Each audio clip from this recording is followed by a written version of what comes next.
Hello. I just thought I'd pop on here to chat about the what's happening in America, but also what I'm noticing about all of this stuff that's going on in my fellow countrymen here in the UK as well, because we live in a globally connected world, and we don't live in isolation anymore. We haven't lived in isolation since, I think it was Marshall McLuhan in about 1970 coined the phrase the global village. And I remember in the 1970s that certain celebrities on TV would joke about crossing the pond when domestic flights became increasingly popular and air travel was kind of opened up to more and more people.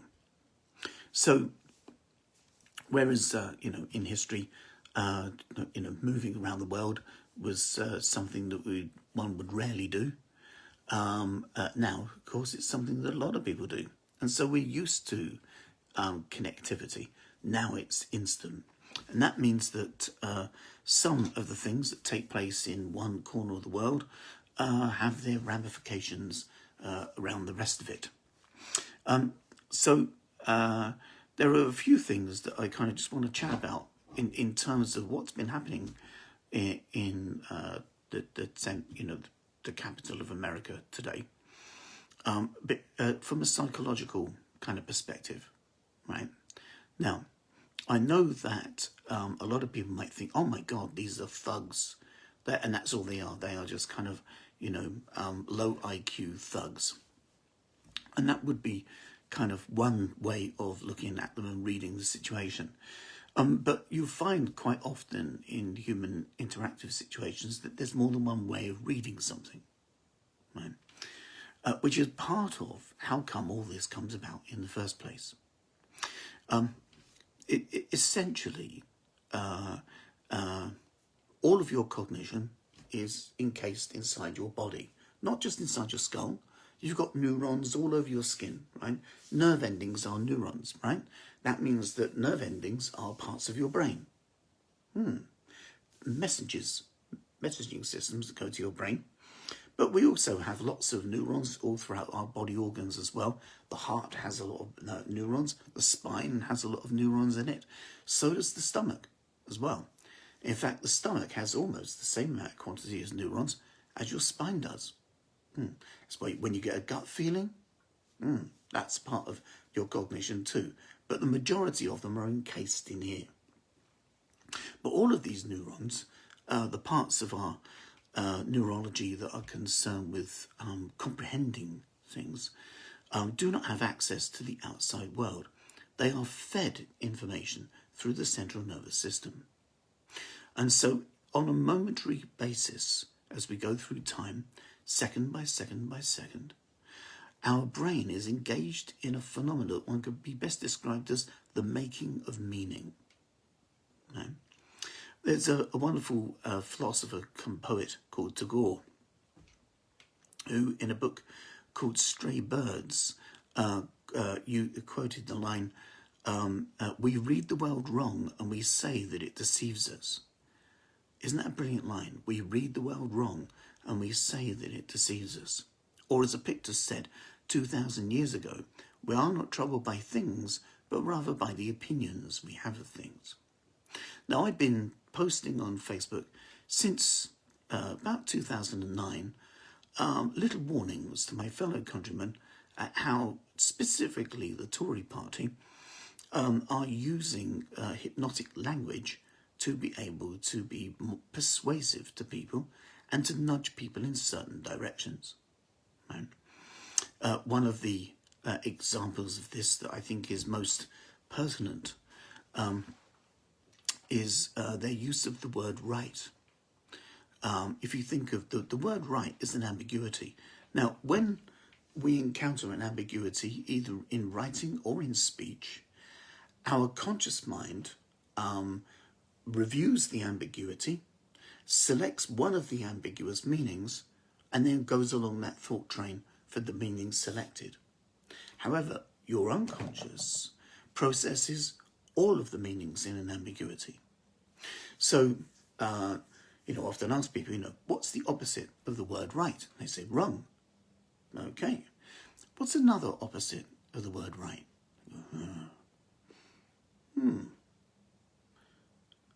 Left. Yeah. So on Newsnight in about 2009, I think it was, I was watching Newsnight, and Chris Grayling was being interviewed by Jeremy Paxman. And he said this phrase that encompasses the word right about 9 times in a 2-minute reply in an interview. And he over-egged it to such an extent that it caught my attention. Right? Now, when it's done well, unconscious language is invisible. That's why it's unconscious, right? You're not conscious of it. If it becomes visible, then that means it loses its enchantment and it loses its hypnotic power, if you like. So I can only assume that Grayling was told to shoehorn this phrase in as often as you can, and he over-egged it, and it kind of it dispelled the prowess of it.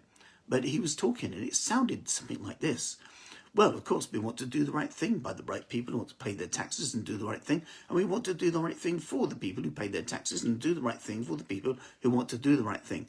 And it sounded like that. And I thought, whoa, he's been told to say that.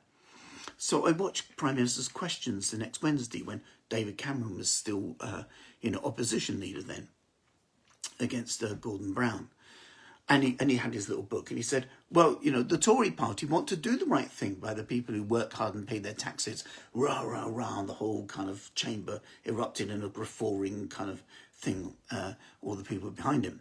And I thought, this is interesting, right?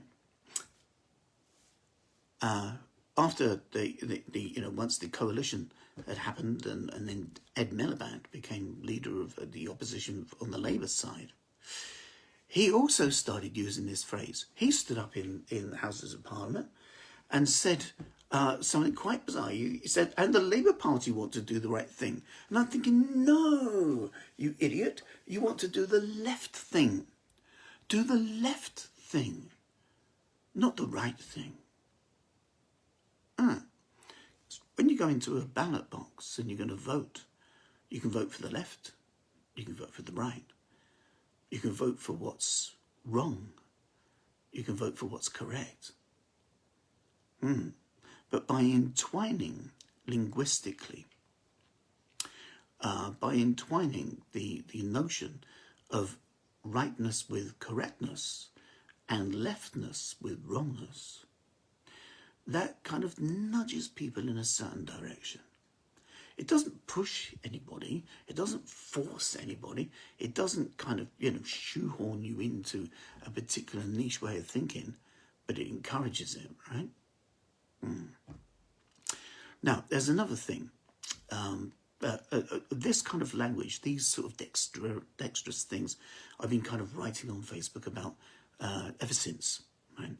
So I'm not going to expect you to scan back through all the posts that I post, but, if you kind of notice anything I post occasionally, you'll kind of see these little kind of things that I point out.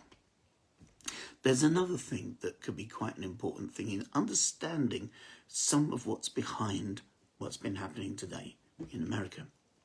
And that is a strange phenomena that one psychologist described as domino thinking.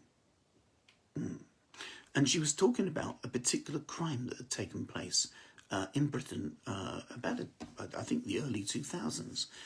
There was this couple, and they got into financial difficulties, and so they decided to fake the death of the husband so they could claim the insurance money.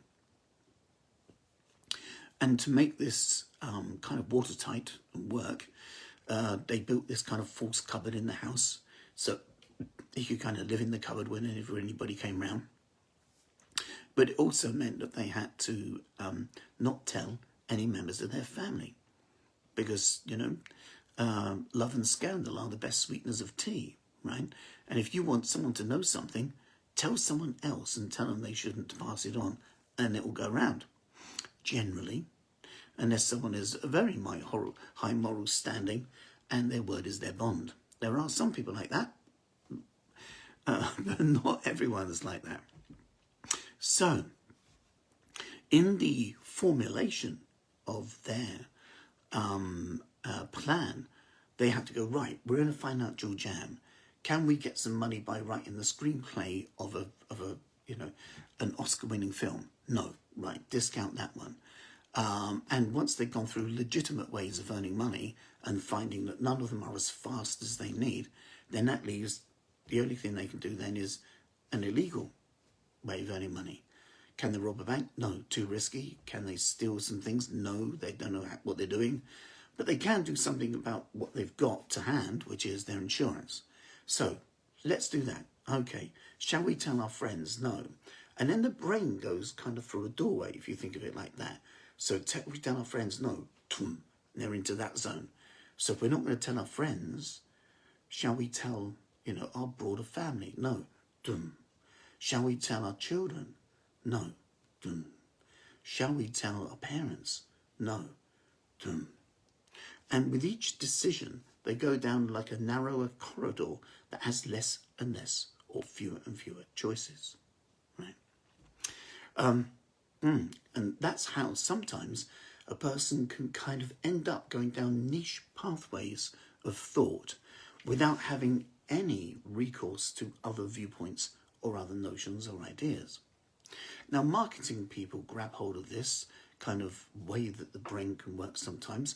They call it funneling in their marketing. Funneling is what they call it. In other words, you grab hold of a person, you get them to go down narrower and narrower and narrower things, and they're buying more and more and more expensive products as they go, right? And eventually they end up with the gold star product.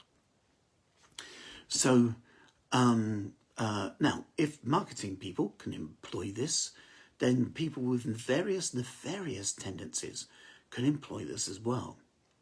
And I've noticed that some of my very dear British friends have been extolling the virtues of Donald Trump to the extent of almost declaring him to be a saviour of the world. And I'm not kidding, right? That he's a great man and he's the only person that can rescue things. And some of the rhetoric that I hear coming from these people who have gone down these roads sounds very much like Christian evangelism, that there is going to be a great reckoning. The great hero is going to do the great thing, and the great hero is going to do the great thing soon. It's not now, or it's not last week. It's always up ahead in time, right? Which is what a rapture is, or the expectation of the return of Jesus is. It's always further ahead in time, never when you are.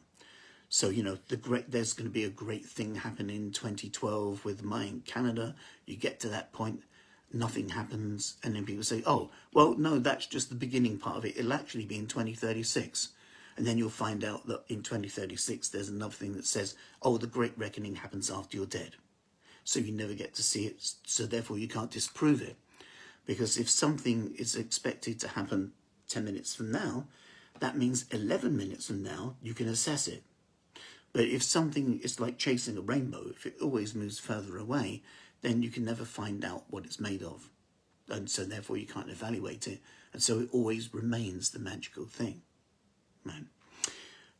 Somebody sent me a video, probably around November time, might have been October, and I did a Facebook Live about it as a warning to all of you, right? So I'm just going to describe that again. Some of you will know that as well as being an astrologer and a poet and a Stonehenge tour guide and a musician, etc., that I also teach neuroholistic therapy, which is a synthesis of NLP, psychobiology, and also hypnotherapy. And I've been teaching people to become hypnotherapists for about 27 years. Right. I started to explore self-hypnosis when I was 18 years ago. Right, just last week, right? So, it's very familiar territory for me, this stuff.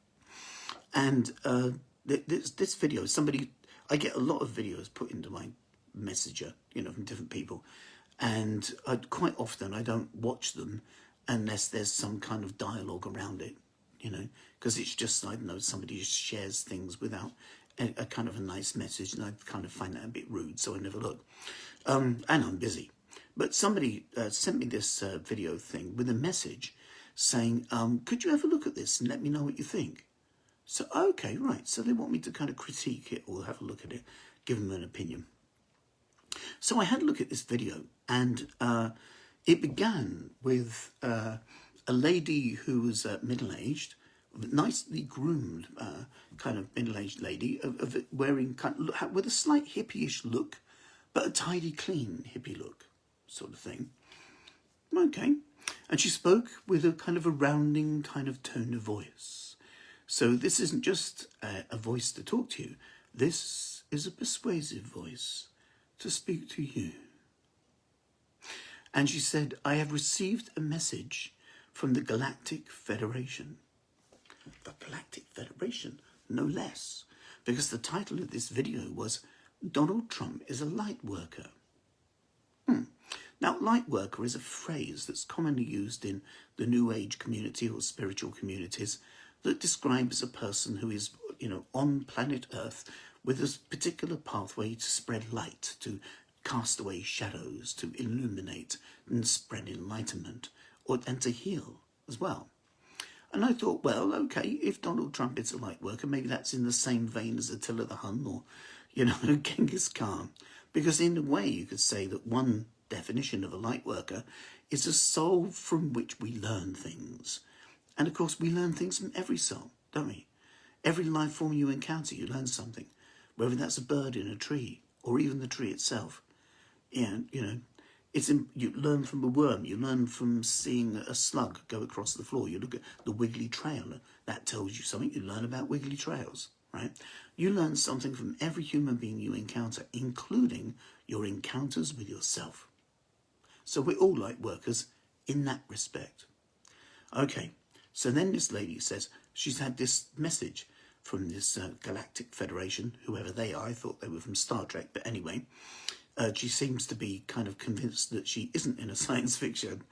And then she said this, and this is, I'm going to quote verbatim. She said, take in a deep breath and release your beliefs and your programmed beliefs and replace them with this message. That is hypnotic instruction. And that was floating around the internet on YouTube for at least 3 months now, right? Because it was out, before the American election. So this means that however many people, and I have no idea how many people would have seen this thing, have watched this thing, which starts with this hypnotic command and therefore then engages their unconscious. One of the things that struck me when I was a young man reading up on things of the world was I was reading a book by a chap called Michael Benteen, and he was describing conversations with a chap called Ari Neve. And Ari Neve was the British representative of the Nuremberg trials, at which, the top Nazis were tried after World War II. And in amongst the conversation, Ari Neve reported that one of the most challenging things they had to kind of get their heads around in post-war Germany was how to denazify a whole generation of Hitler youth. I didn't think of that. A whole generation of Hitler youth. And suddenly their figurehead disappears. What happens to them? How do they deal with that? How do they deal with kind of going through their niche part of what they believe to be the case, and then suddenly the wall collapses down and you get the rest of the world coming in? You could think of a parallel like that, for example, when, the Berlin Wall came down and suddenly you had East Germany and West Germany meeting like two different levels of water in a canal system. Something has to happen to kind of get the water levels to balance again so that there can be an easy flow of exchange.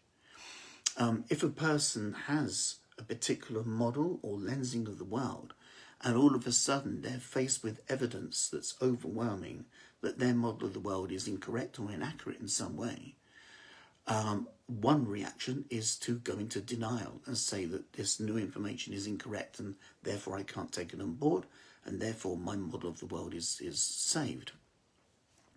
One way of being able to kind of get people to maintain their niche models is to tell them that all contradictory evidence is illusionary, false, or lies, or some kind of witchcraft or a spell. You know, I've heard of people in quite extremist Christian circumstances.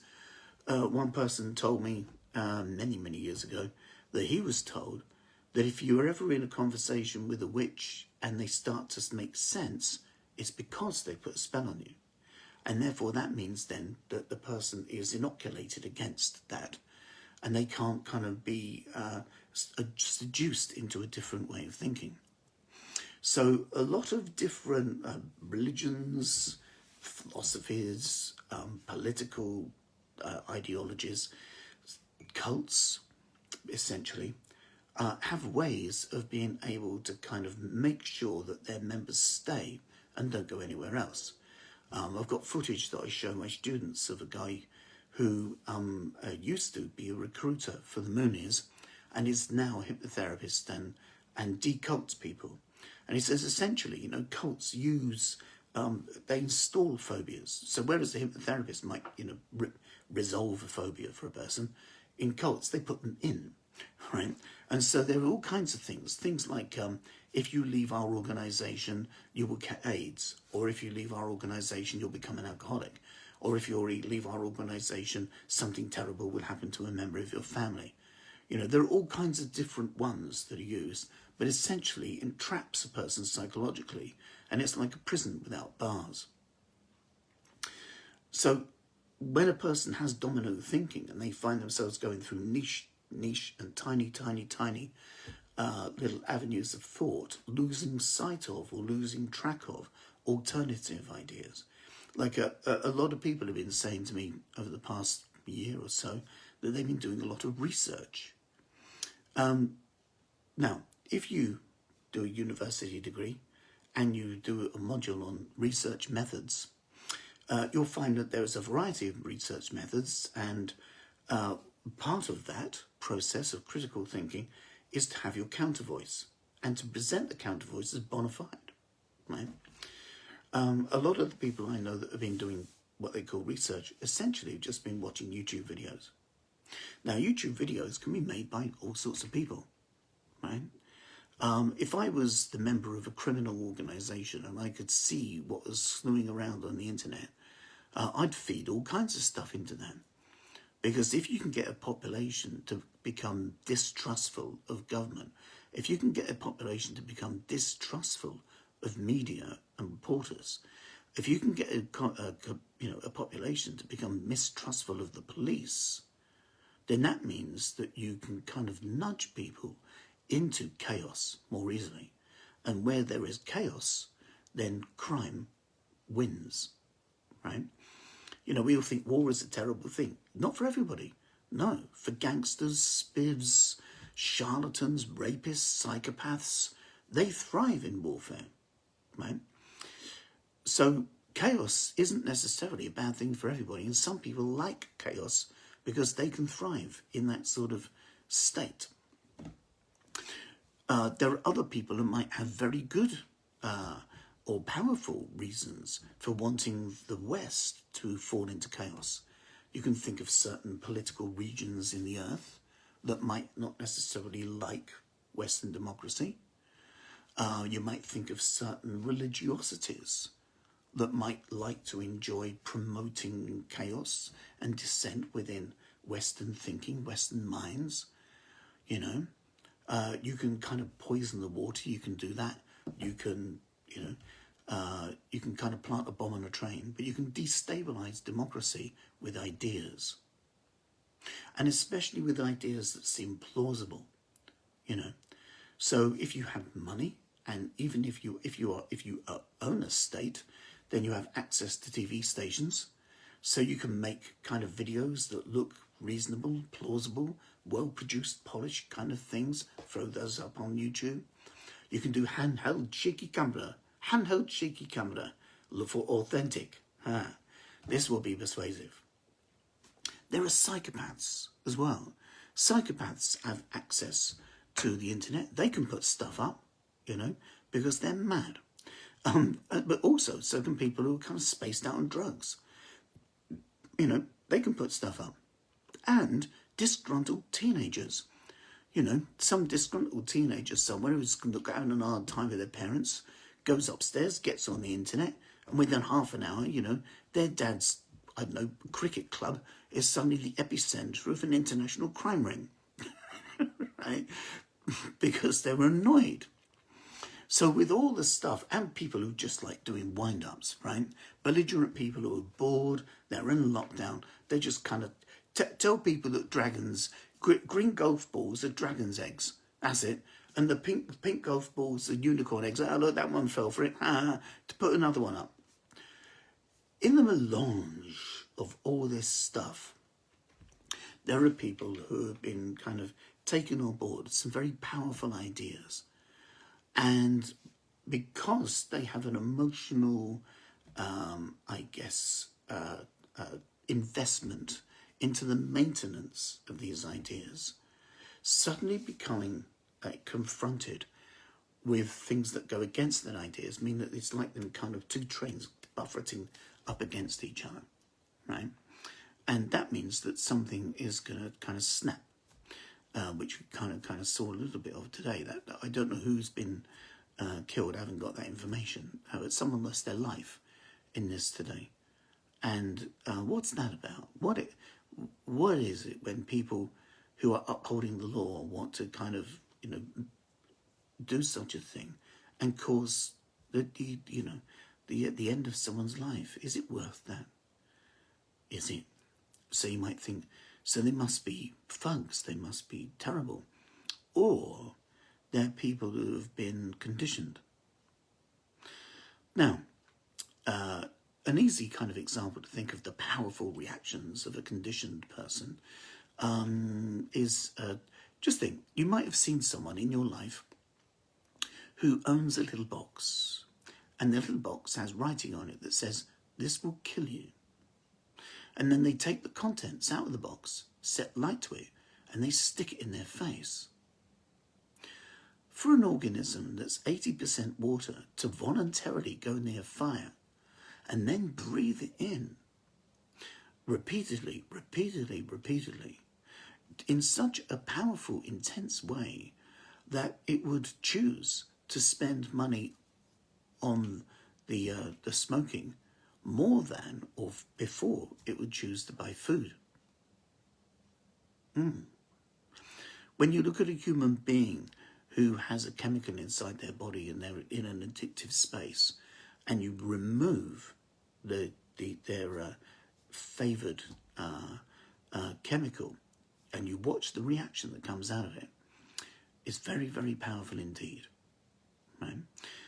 You might have heard of situations where, say, for example, there could be a burning car and a baby in it, and the mum will lift up the burning car and pull the baby out from underneath. Or there's an industrial accident and, Fred gets kind of squashed underneath a forklift truck, and Jeff picks the forklift truck up and pulls him out from underneath. Human beings have these great reservoirs of energy. We have these great reservoirs of power within us. And when we're in danger, when we're in extremis of fight and flight, these powers can surge out of us, right? And sometimes our brains can respond to innocuous things as if they are a threat. One example of this is hay fever, right? In the condition of a situation of hay fever, you have pollen coming into the system. It's not a noxic agent at all. It's a passive agent. And the immune system can sometimes misunderstand it, mistake it, and identify it as a toxic agent, and then attack it. But of course, there's nothing there. So the attack cells end up kind of attacking their own cellular walls. Hence, you get all the inflammation and things.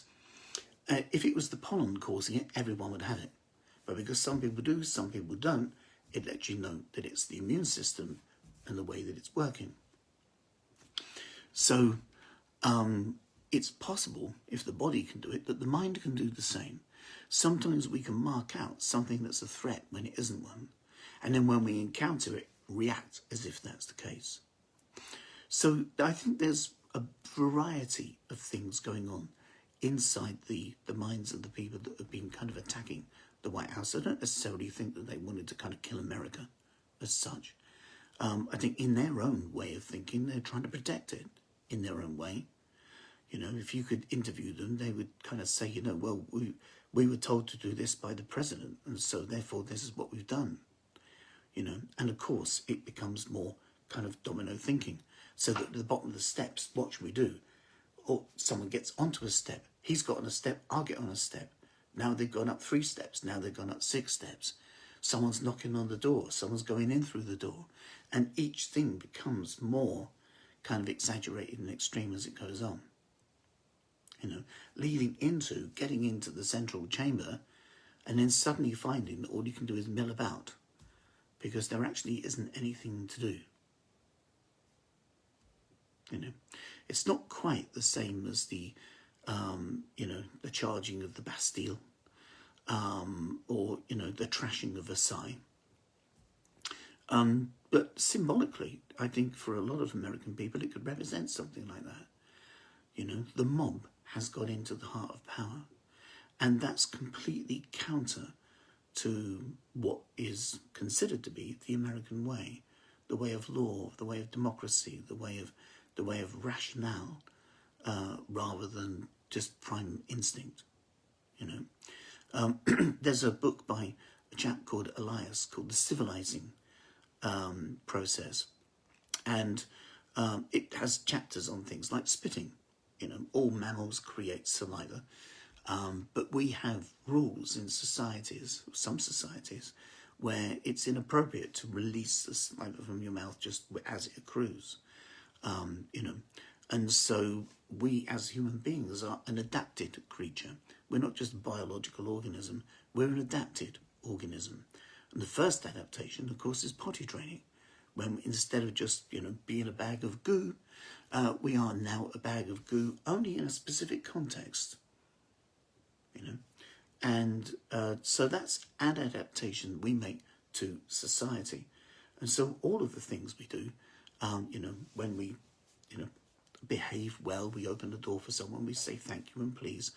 And all these things allow the civility to continue, which means, of course, that we also avoid sinking into a primal slime.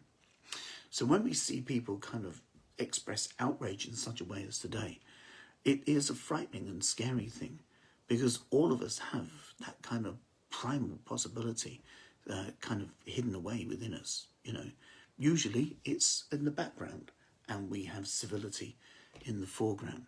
Sometimes those circumstances mean that it has to shuffle about. Yes.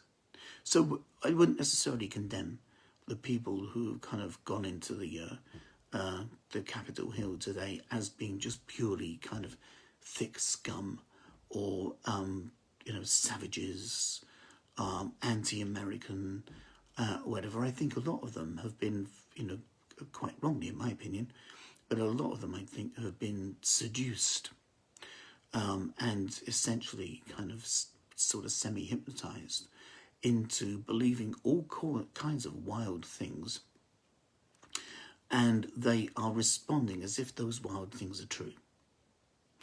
The most important thing that I think could happen is figuring out a way of being able to allow these people's kind of thinking to have access to other alternative possibilities of reality, so that almost like a decompression chamber, you know, like if someone goes deep sea diving, they don't just come straight back up. They go up in stages, because otherwise they get the bends, right? A lot of people are going to get the bends post-Trump if they discover or determine for themselves that the things that they've been told have no basis in truth. That will freak them out. Just as much as it would freak out all the people who think everything to do with Trump is an illusion, suddenly find out he's right. Oh my God, could you imagine that? right? And the two sides of this are so at odds, are so diverse, that there aren't that many bridges connecting them up. You know, if you speak to someone who's an anti-Trump, they will say that he's a blustering buffoon, a narcissist, etc. You know, footage of him talking about grabbing pussy, etc. Right? And then if you speak to his supporters, he's like a saviour for the world, which couldn't be more different, you know? And so which one is he? Which one is these? But also, which camp are these people? And so these people have to find a way of reconciling, if one presumes that reconciling is a goal, right? Because the only other alternative is for all the Trump supporters to live in one part of the world and all the non-Trump supporters to live in another part of the world, and that becomes two countries. You know, is that a bad thing? Is that the right thing to do? Is unification better than diversity or division, if division exists? You know, one thing I would always point to, if you want some kind of benchmark of where people should be at, and that's the United Nations Declaration of Human Rights. I have no idea if any of you have looked at the UN Declaration of Human Rights and all of its articles. I think there are 28 articles on it all. I'd highly recommend have a read of it. Google it, UN Declaration of Human Rights, and the articles. Read every single one. And I think it's one of the most promising documents that humanity has created in the entire breadth of our history. And I'm into ancient history. I mean going right back as far as humanity goes, you know, because it's written in such a way that has compassion at its core for all peoples on earth.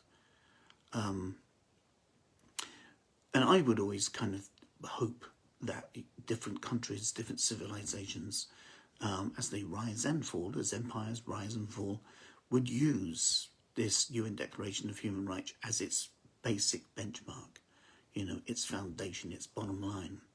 Unfortunately, at this point in our history, there are a lot of areas in the world that still don't do that, right?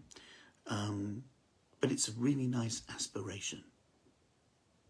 So if you want a bit of hope about where human beings can go, have a read of the UN Declaration of Human Rights, and then pick up a book by a guy called Steven Pinker called The Better Angels of Our Nature.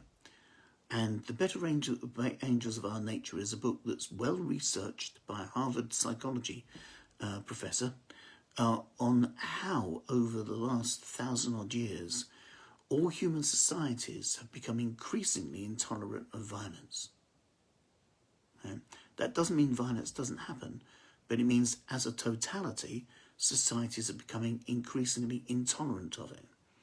So if you compare human behaviour, you know, in taverns or bars now compared to, say, 400 years ago, you'll find behaviours that would deeply shock you. And our attitudes towards nature, towards wildlife, towards the disabled, towards criminals, globally has slowly changed. There are parts of human behaviour, of course, that are abhorrent still, and are anti-humanitarian still. But this book shows that incrementally and slowly, and history does move slowly, but incrementally through history, we are actually becoming nicer, slowly. It's taking a long time, right? But we are getting there. So, yes, there's some hope in that book. There's also a bit of aspiration in the UN Declaration of Human Rights as well. I have no idea if this kind of has any kind of bearing or illumination on what might have happened today. But listen out for how people speak, and you can kind of spot the domino thinking from 10,000 miles away is something that we're all prone to do to a certain extent. All right, I hope this was helpful. I have no idea, but I'm not surprised that such impassioned people were kind of like primed and then wound up and like set to go. It's not a surprise to me. All right, take care. I'll see you later. Hope this is helpful. Bye.